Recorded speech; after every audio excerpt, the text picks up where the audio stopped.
podcast today, we're sharing audio of KaiNexus Chief Revenue Officer Jeff Roussel and a webinar presentation that he gave the other day.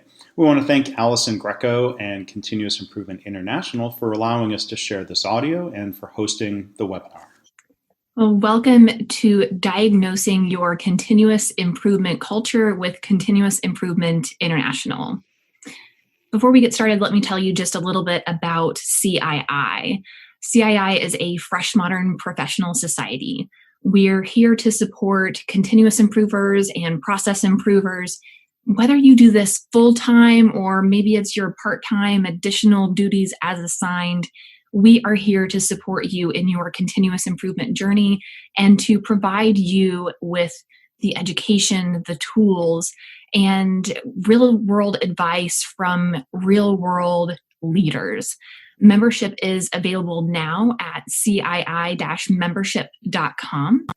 And with the membership, you get on-demand courses in a variety of continuous improvement topics. There's a library of tools and templates, and we have webinars at least twice a month bringing you the CI Academy series where you can learn new tools and techniques to help build your toolbox of tools.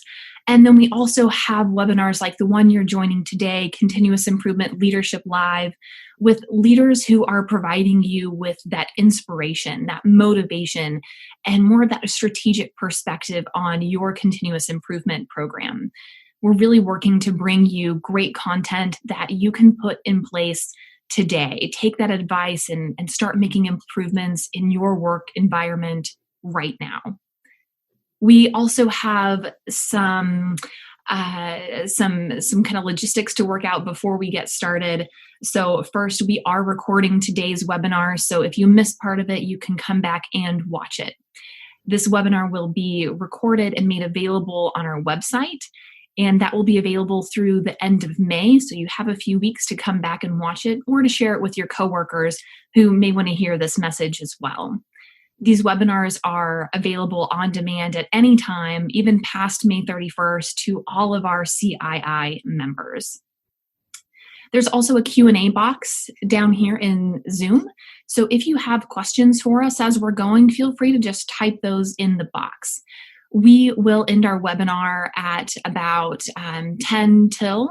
We try to keep our webinars 45 to 50 minutes long. And that's because you probably have a meeting right after this, and you might need a little break before you go. So we will make sure that we leave you with some time to prepare for your next meeting. So we'll take about 30 minutes to deliver today's incredible content, and we'll leave some time at the end to answer your questions. If you do have questions as we go, we'll try to answer some of those as they come in. So feel free to start sharing those questions. And then finally, at the end of the webinar, a SurveyMonkey survey will pop up on your screen. Please take that survey. We really value your feedback. We want to know what you think about our webinars, and we also want to know if you have topics for future webinars. If there's things that you're struggling with right now, let us know, and we will look for those experts to bring the advice to you here in CII's webinars. All right, well, welcome to Diagnosing Your Continuous Improvement Culture with Jeff Roussel.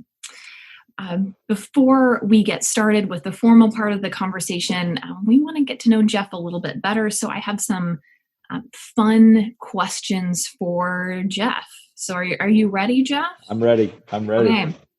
And so when this song comes on the radio, I always turn it up.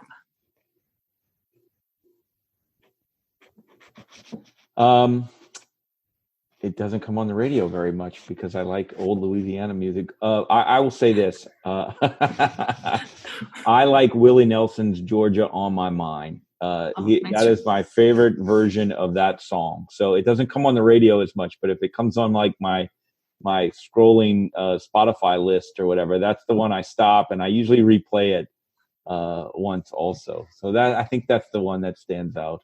Good choice.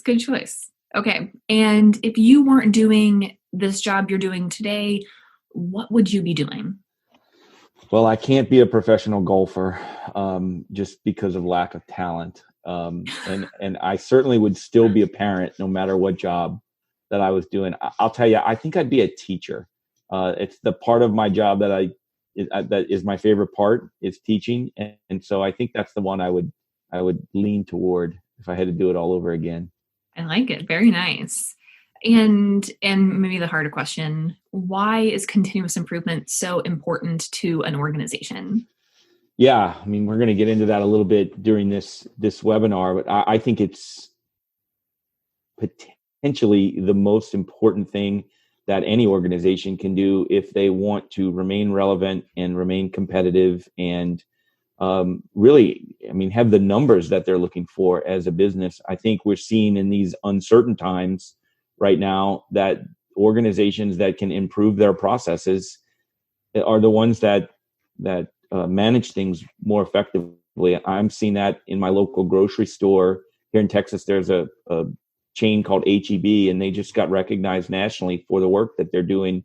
And it's all about continuous improvement. I don't even know if they call it continuous improvement. I just know that, they are improving all of their processes every day across an organization and getting better and better. And I don't know, to me that, seeing it is exactly what organizations need if they're going to compete over time. So I'm very passionate about this subject. I'm looking forward to getting into it. Okay. Well, wonderful. Again, I'm Alison Greco, the founder of CII, and now I'm going to turn it over to Jeff for diagnosing your continuous improvement culture challenge. Great. Thanks, Alison. Appreciate that. So thank you guys out there. I appreciate your time that you're spending with me today. I don't know how many of you out there know the author Simon Sinek. He's one of my favorite business authors, and I find him to be a very kind of deep thinker just about leadership and about how we can influence others. I've got a few books that I read annually, and he wrote one called Leaders Eat Last. That's on my list. It's just something I do to try to enhance my own leadership skills. But one of my favorite books by him was called Start With Why. And he talks about how critical it is when you're trying to explain something to tell people why that's important before explaining what you're going to do to fix it or what you're going to do to solve the problem. So just to that end, whenever I do a presentation or a webinar or try to introduce a topic, I try to start with why. And so the first part of that is why me, right? Why did Alison ask me to do this webinar? So I am the Chief Revenue Officer at a small software company called KaiNexus. You can see it on the bottom right of the slide here. We are a software company that is committed to spreading continuous improvement. So we use our software, or our customers use our software and our partnership to just try to be more organized and more efficient in their continuous improvement work. Well, I've been doing this for 6.5 years now.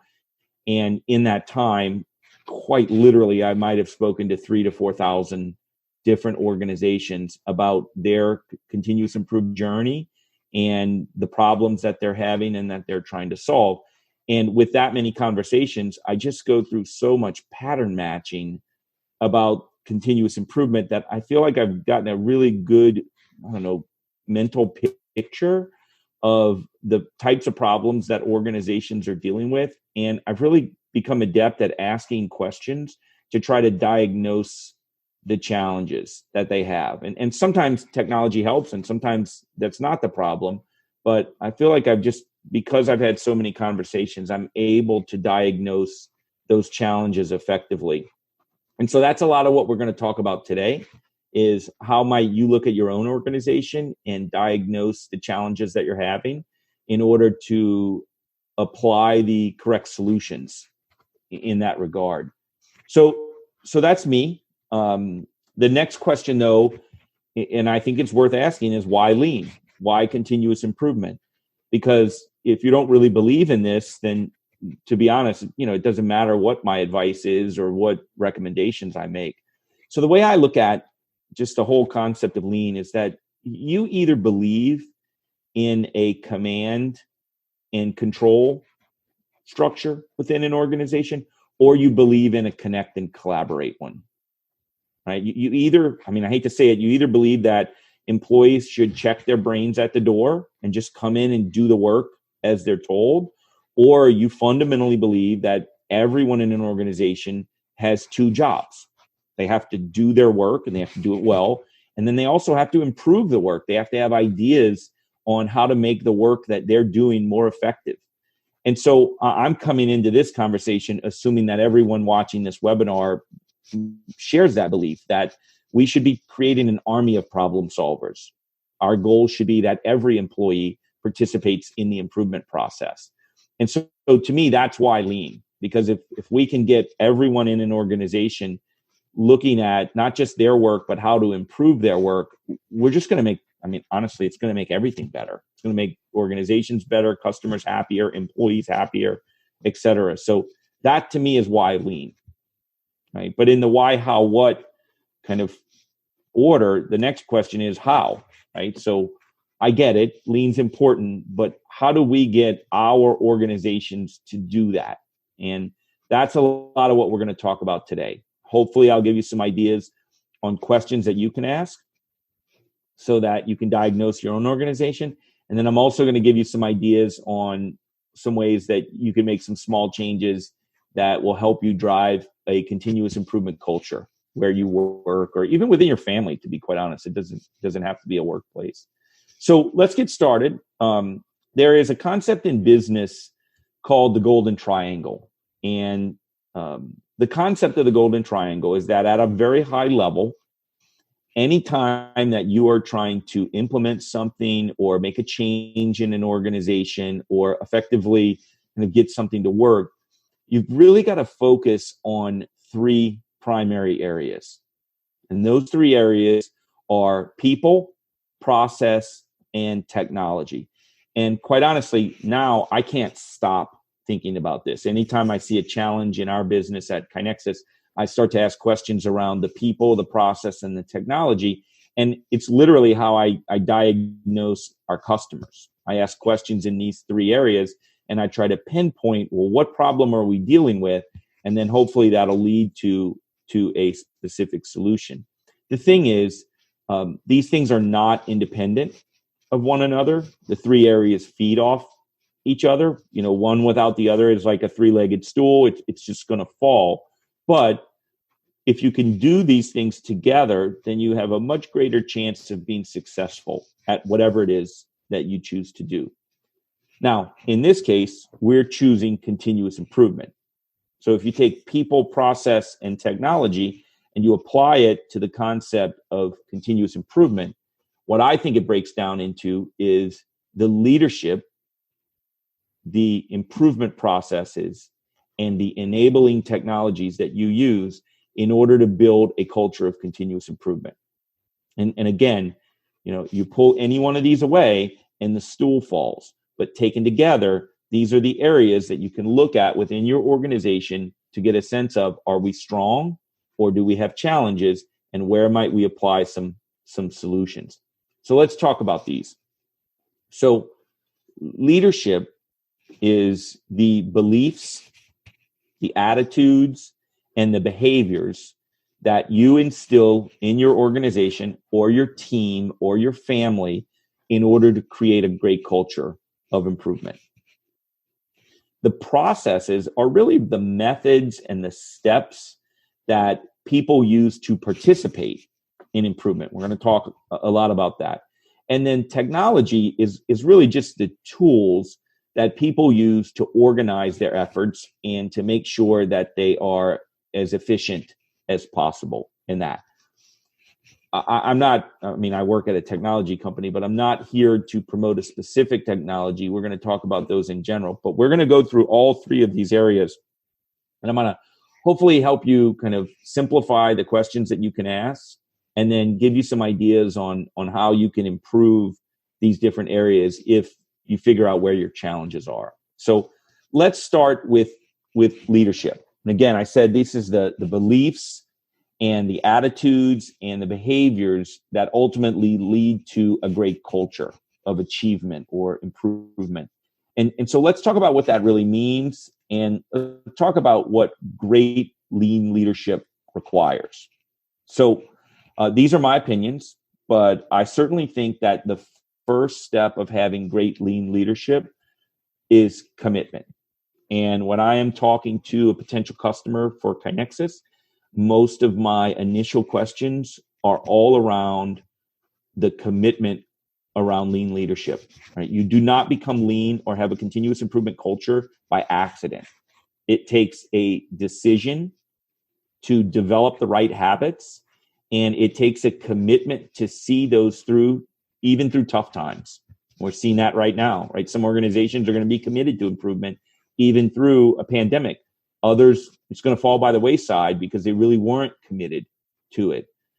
There's a lot of things that you can do to figure this out. I hate to say it, but this is one of the areas where most organizations kind of, I don't know if they lie to me as a salesperson, but like they'll always say, absolutely, we're totally committed to this. And then when you start to probe a little and you kind of start to ask, well, when's the last time the CEO participated in an improvement program or project? And it literally is just not there, right? So you really have to kind of ask the questions of, are you committed at the highest levels of your organization? And I will tell you, if you're not, this is probably where I would focus the most amount of time, because there's a belief that I carry, and I don't know what book I read it from, but organizations take on the behaviors of their highest leaders. And so if your leaders are committed to continuous improvement, the rest of the organization will follow. But if they're not, it's going to be an uphill battle, unfortunately. So commitment to me is key. And it's one where you really have to ask a lot of hard questions to make sure that you're truly committed to going down this path. The next part of lean leadership, that I think if lean is truly a goal, like it needs to be there needs to be a communication plan around it. This is something that I see left out all the time. But for instance, the best KaiNexus customers are the ones who are most successful. They have a communication plan around lean. They send emails about it weekly. They highlight the best improvements in their organization. Their executives talk about lean as part of their kind of management meetings and report outs that they go through, right? There is a communication strategy and an execution that happens within great continuous improvement cultures that is just part of great lean leadership. The third one is resources. I think it's imperative that you just have to understand that you're going to have to give people the tools and potentially the training and the time in order to do continuous improvement. It doesn't happen in a vacuum.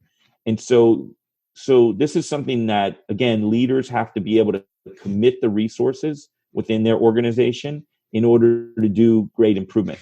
It doesn't mean everyone has to give 40 hours a week to doing improvement, but it does mean that there have to be resources that are allocated specifically to creating an improvement culture within an organization. And then the last one is kind of the buzzword, and that's accountability. I think I go back and forth whether this is a better word or whether responsibility is a better word. But the fact is, if lean is truly a goal, if it's truly a goal of an organization, well, then people and managers and leaders, they should be held accountable to both their participation and their results in improvement. Because if you're not going to hold yourselves accountable to it, well, then is it really that important to you? And so I feel like, taken together, these areas really kind of help organize thoughts around lean leadership.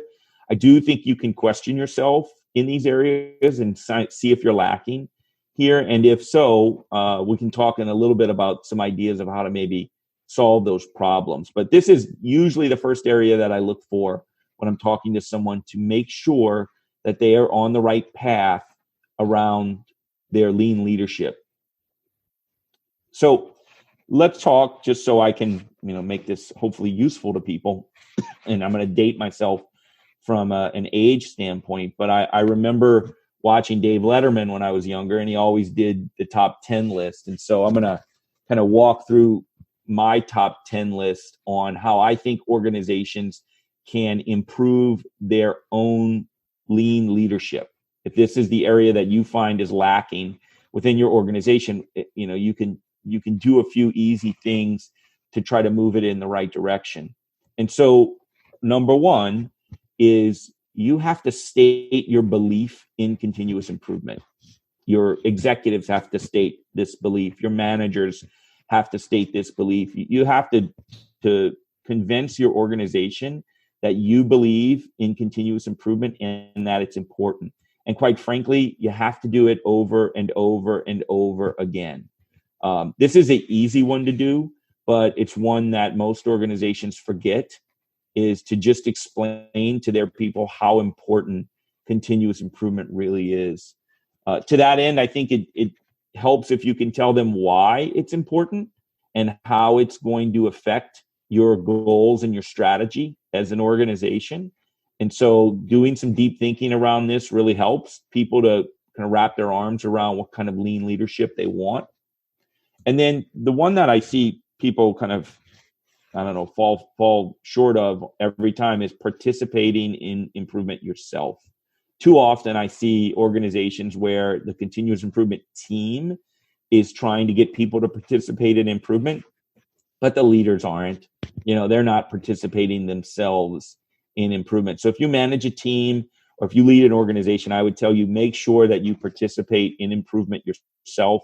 And that means that you should have leader standard work.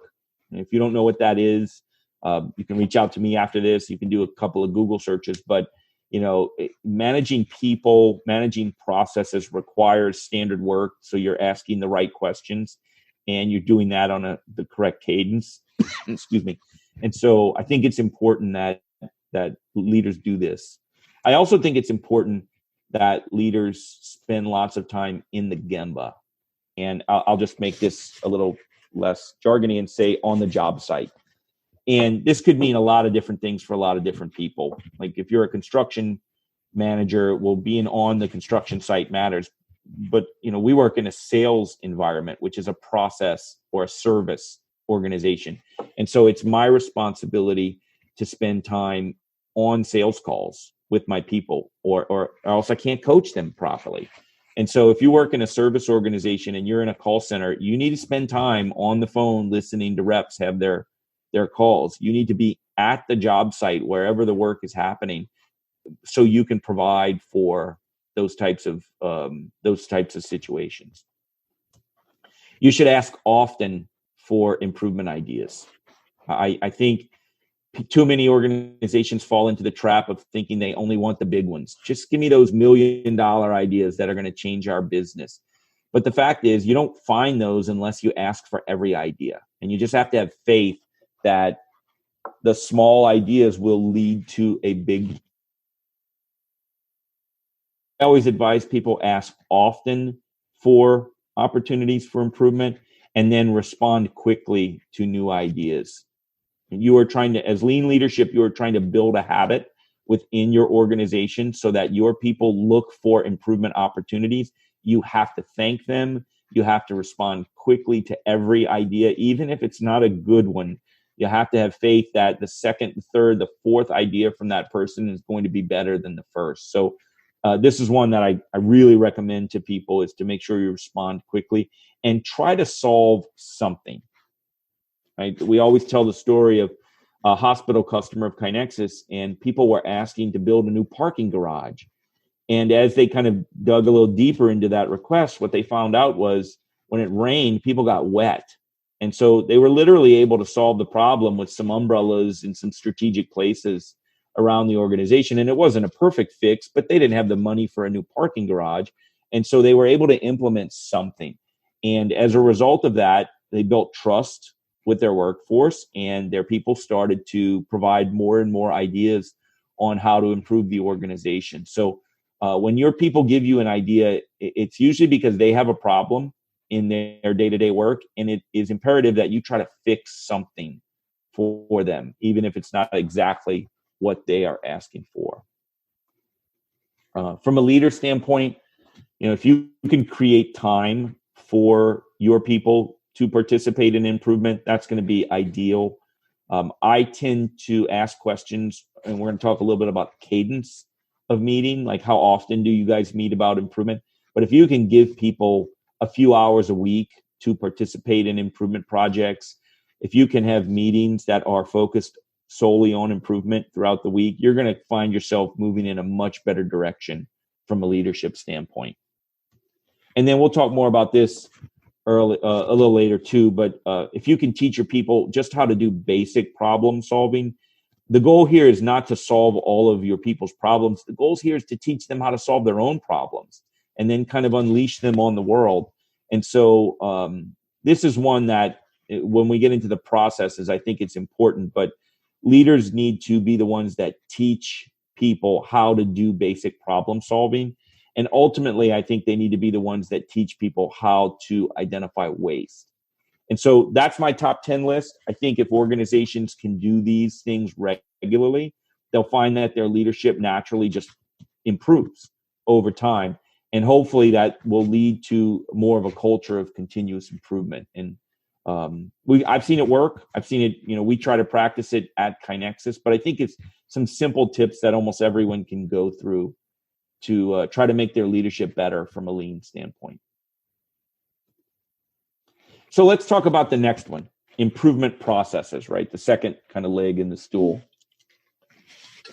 Excuse me. So the processes are really the methods, or some people would call them the methodologies or the steps that people use to participate. And I think that organizations get this wrong, but I think that if you can develop the right processes, you really give yourself an advantage in order to sustain a great culture.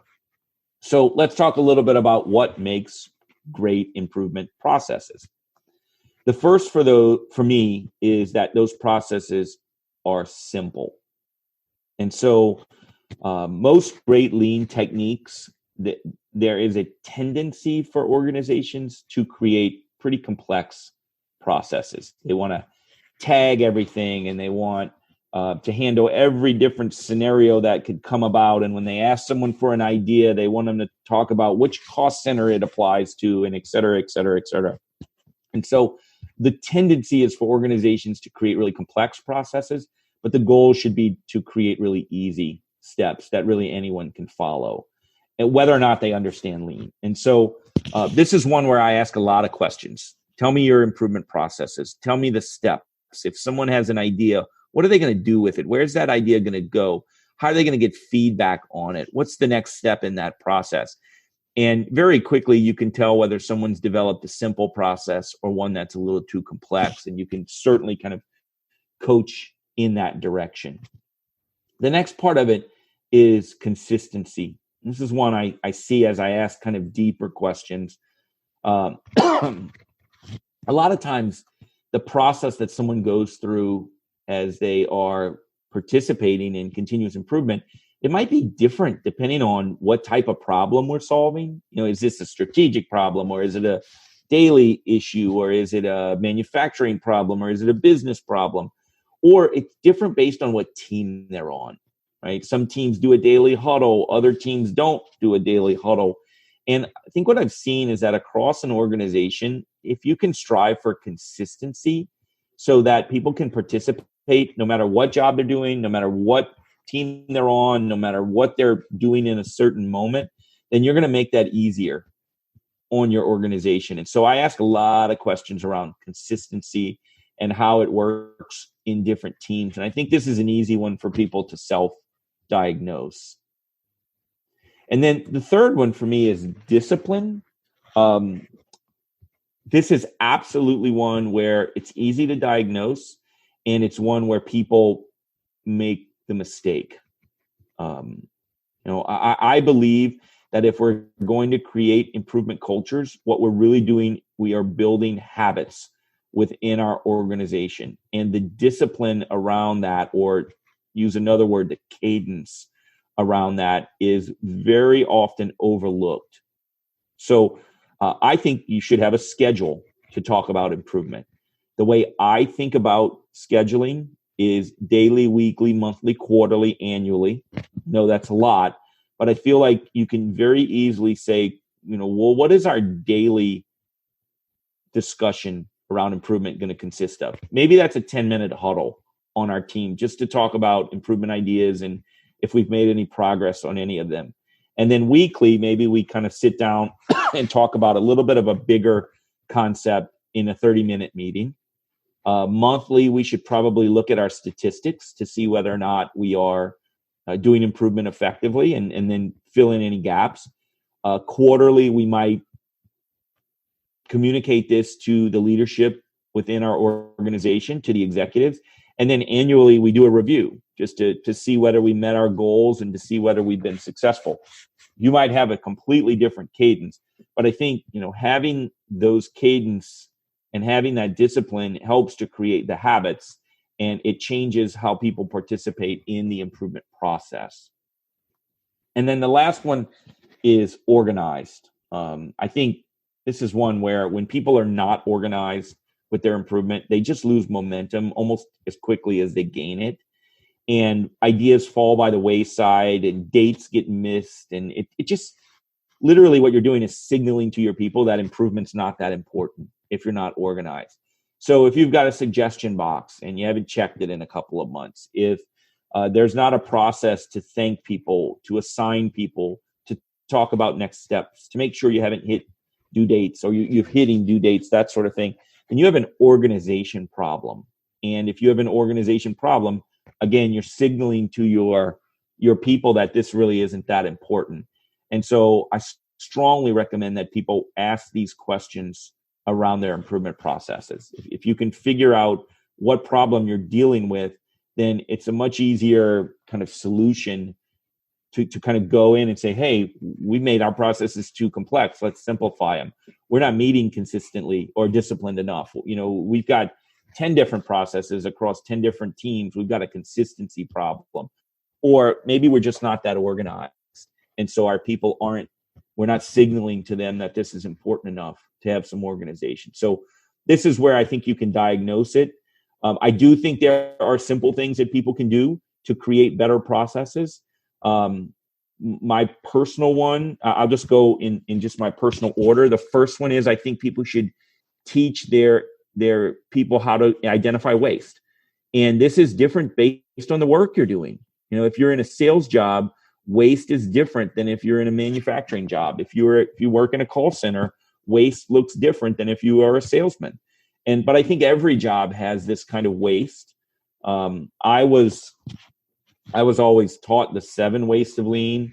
When Alison and I talked earlier, she uses the 8 wastes of lean. And so I think there's a number of ways to look at this. But what I tell people is, like, your employees are not going to remember overproduction, inventory, waiting, motion, etc. What they're going to look at is, how does this apply to my day-to-day work? And so if I look at this from a sales standpoint, and I'll just highlight a couple, but like if we are waiting for approvals or legal review or signatures, we're in a waste situation from a sales standpoint. If we lose opportunities, if we don't ask them for referrals, we have great customers, they love us. And if we're not asking them for referrals, well, then we from a sales perspective, that's a wasted opportunity. Maybe we're not talking to the actual decision maker. And respectfully, that's better for our customer. If we are, it's also better for us as an organization. Or maybe we just have too much busy work or documentation that just isn't really required. So I would recommend that, take the work that you're doing and think through, what does waste look like in that work, and put it in that language. And I think you'll have a much better opportunity of your people identifying this waste when they go about their day-to-day work. And really, that's the first step in the process, is getting them to identify this kind of waste. And then if you do, the next step is literally just to teach people how to do their own basic problem solving. I think there are tons of methodologies here that you can use. I've seen people use A3s. I've seen them use projects. I've seen whatever. At KaiNexus, we use a PDCA process. Some people call this a PDSA process. I don't think it matters. You should figure out a simplified problem-solving approach and then teach your people how to do that. And then when you meet with them, you're holding them accountable to doing this process, to taking these steps and to building these habits. And so I think it's an easy step that people can do to build better processes in their organizations. I also think that you can teach your people a very simplified improvement process itself. So it's a little different than the problem solving process, but this is the one where if you make it too complex, it's really hard.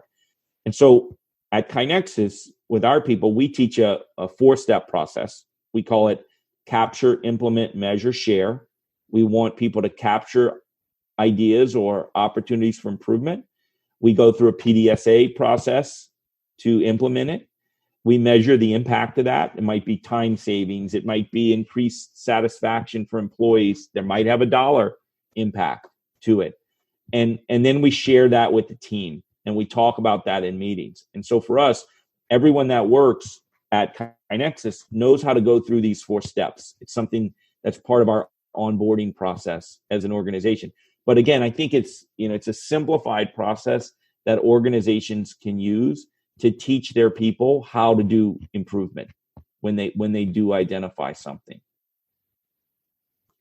And then I think you need to figure out a way to organize your improvements. How are you going to group them together? Where are they going to live? How are you going to name them, right? What is your consistent naming structure? How are you going to communicate success? How do you make sure that ideas are not going to fall through the cracks? And again, this is going to be different in every organization, but if you're not focused on organizing your improvements, you're going to feel the pain of it at some point.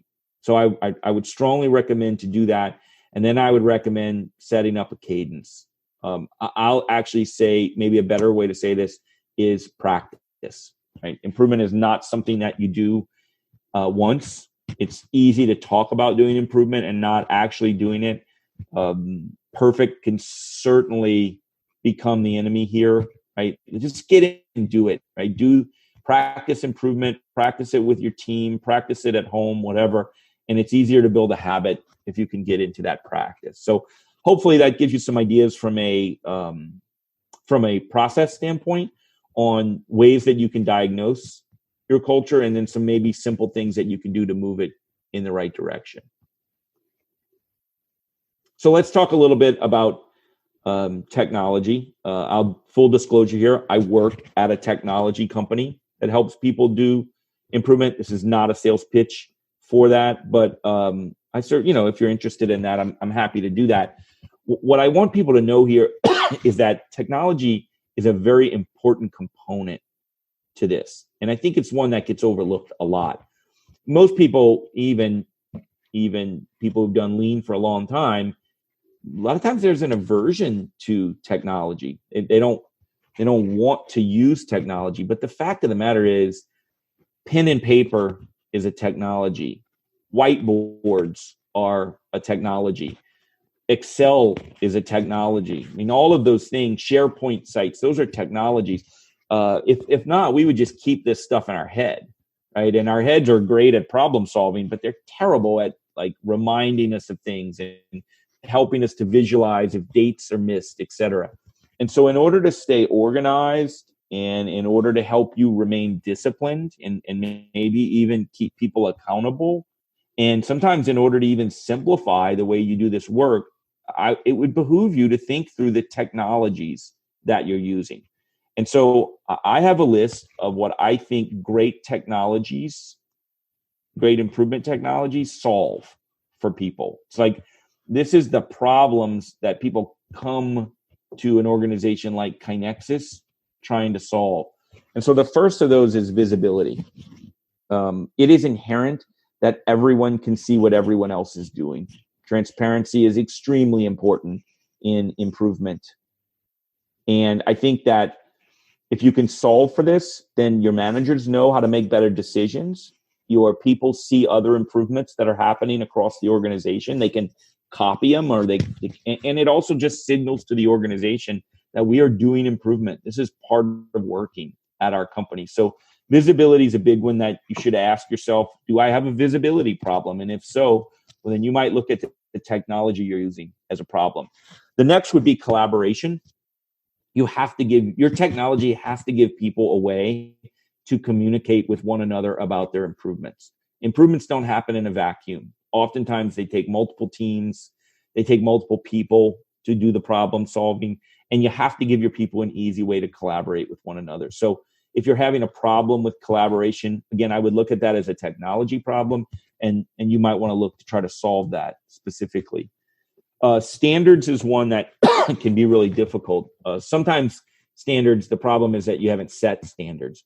But oftentimes, it's really hard to roll those standards out and to make sure that people are adhering to those standards. And so if you have an improvement standard, if you are teaching a PDSA or a PDCA methodology, and people aren't really kind of managing to those standards, well, you might have a technology problem. And you might be able to organize the work differently that can help you to roll out those standards. So I think that's a pretty important part here. Sharing is a big component here. People track improvements for a reason. The technology they use helps to share those improvements. It helps to implement change in multiple parts of an organization. It helps for people to recognize that they're not in this alone. Other people are also doing improvements. And so, again, you should ask yourself, if you're having trouble sharing improvement information, you might have a technology problem that you want to look at. And then lastly is impact.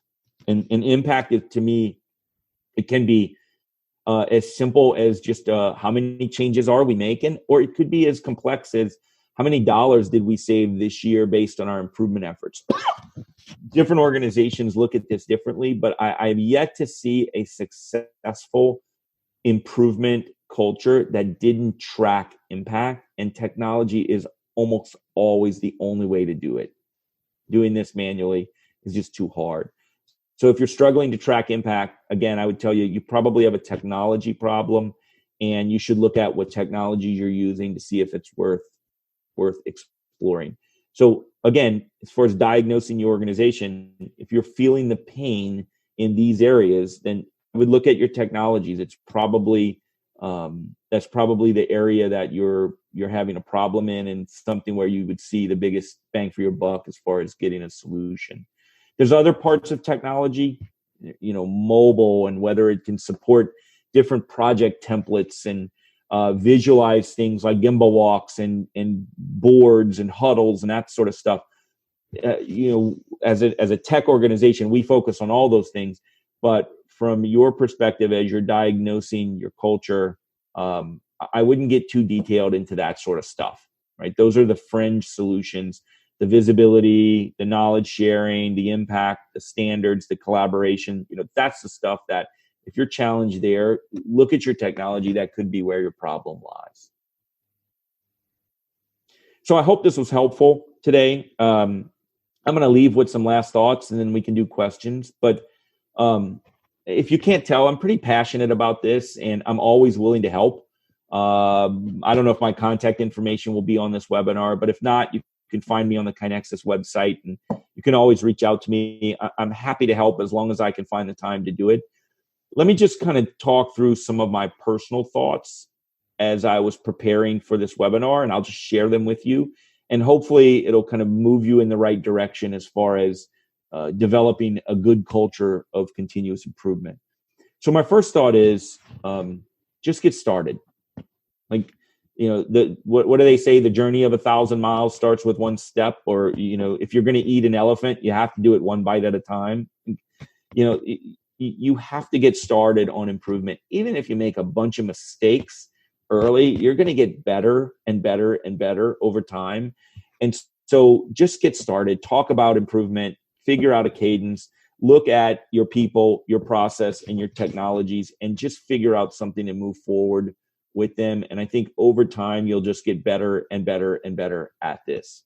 I can't tell you how many people wait to get started until they think it's perfect. And I would say that's the wrong strategy there. Just go.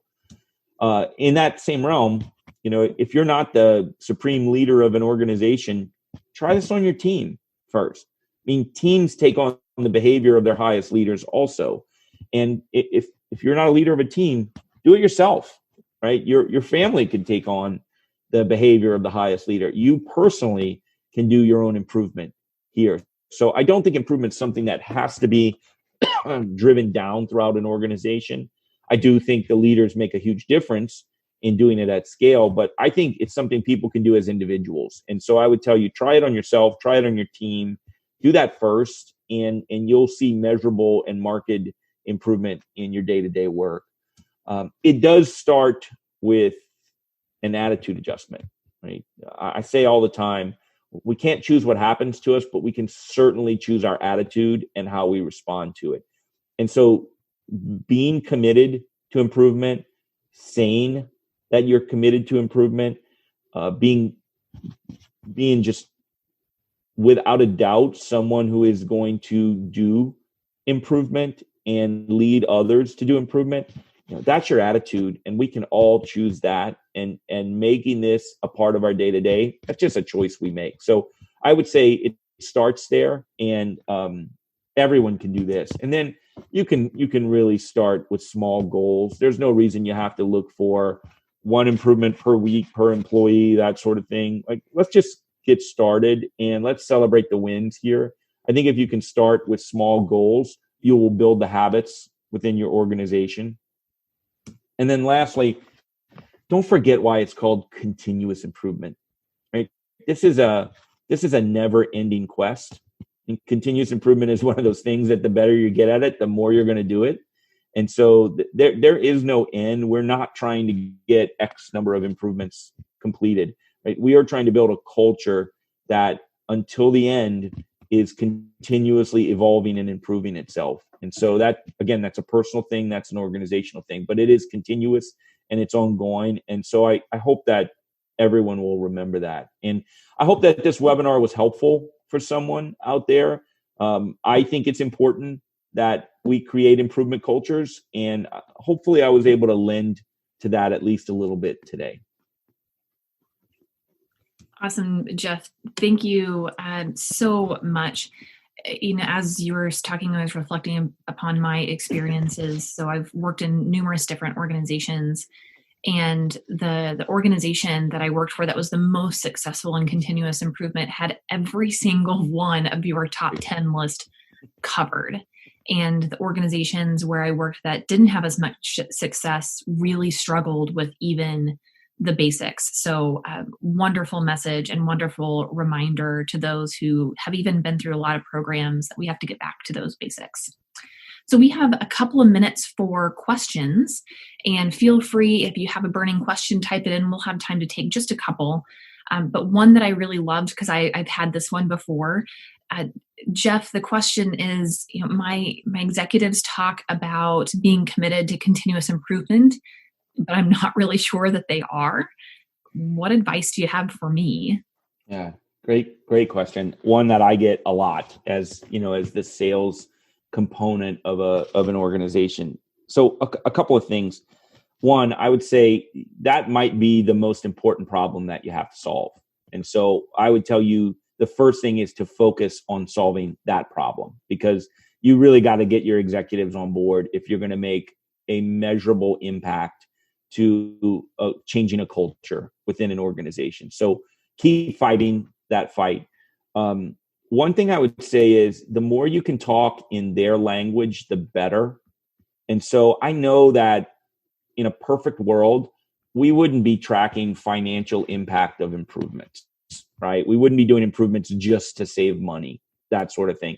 But sometimes you need that kind of information in order to go into a boardroom and convince someone that this is making an impact on an organization. And so, if that's the way it works in your organization, then you have to speak in their language. They're not going to care how many OIs you solved in a month, that sort of thing. They're going to care how did that impact the bottom line of our organization. So I would look at turnover rates. I would look at customer satisfaction, net promoter scores. I would look at financial impacts, and I would do your best to tie that sort of stuff back to those goals. Now, from a technology standpoint, we do that with customers, and it's a tagging game that they play. But the reason they're doing it is so that when they have to go sell the concept of CI to leaders, they have some ammunition to do it. And I think it's a really hard thing to do. I would also tell you, there are great books out there. I'm reading one right now called Steady Work, and I think it's about the lean transformation at Starbucks that happened. There's a lot of other great examples. the idea-driven organization is one that I really have liked, and I've given those to executives, and they've been able to kind of see the impact that employee engagement and employee ideas can make for people. So that might be another way that you could try to get someone over to the dark side. Okay, one last question, probably top of mind for a lot of us right now. How do you think continuous improvement, Lean Six Sigma are going to fare through COVID-19? Yeah, great question. I think it's going to be tough, because I think, if I'm honest, there are a lot of organizations out there that look at continuous improvement as an extra, as not a core component of the business that they're doing. And I think for those organizations, it's going to be hard. It's going to be, as organizations kind of tighten their belts, et cetera, CI might be one of those things that is not looked at strategically. I think that is completely unfortunate. My opinion is that as these times change, we're seeing it at KaiNexus. We're all working from home. Our customers are working from home. The number of OIs, or opportunities for improvement, that we have right now are endless. Like, everyone's trying to figure out what to do if your Wi-Fi goes down, and how do you best share on your screen, and how do we change up our meeting cadence in order to engage everyone, and in order to have successful, when do we change our marketing from talking about COVID to talking about business, and how do we do that in a respectful way? And all of those, I'm not coming up with those ideas. Like, I need my people coming up with those ideas. And so improvement is more important during these times. We're going to see that at movie theaters. When they come back online, they're going to have to figure out, well, how do we get people foods and drinks safely? How do we have them sitting in our theater safely? Same thing with restaurants, same thing with grocery stores, really same thing with any business. So in these times of upheaval, I think it's more important. Unfortunately, I'm not the czar. It'd be better if I was, but yeah, I think we're going to see that the organizations that commit to this can come out of these times of upheaval even stronger. But we'll see. That's my guess. Yep, absolutely. Well, that is about the end of our time for today. As a reminder, this webinar has been recorded, and we will email you the recording link tomorrow morning so you can share this webinar with any of your coworkers, or maybe your supervisor who needs to hear this message. Please consider joining the CII membership. It has all of the tools and resources that you need to be successful in your continuous improvement journey. Certainly sign up for our next webinar, where we will be teaching you an incredible tool called the Decision Matrix to help your team stop spinning and start deciding. So using a tool to get some decision making done. So as your organization is figuring out how they're coming back online, we'll give you a decision tool to help you make that conversation a little bit easier. So thank you all for joining. This is Continuous Improvement Leadership Live, diagnosing your continuous improvement culture challenge. Thank you for joining us today. Thanks, guys. Thanks, Alison.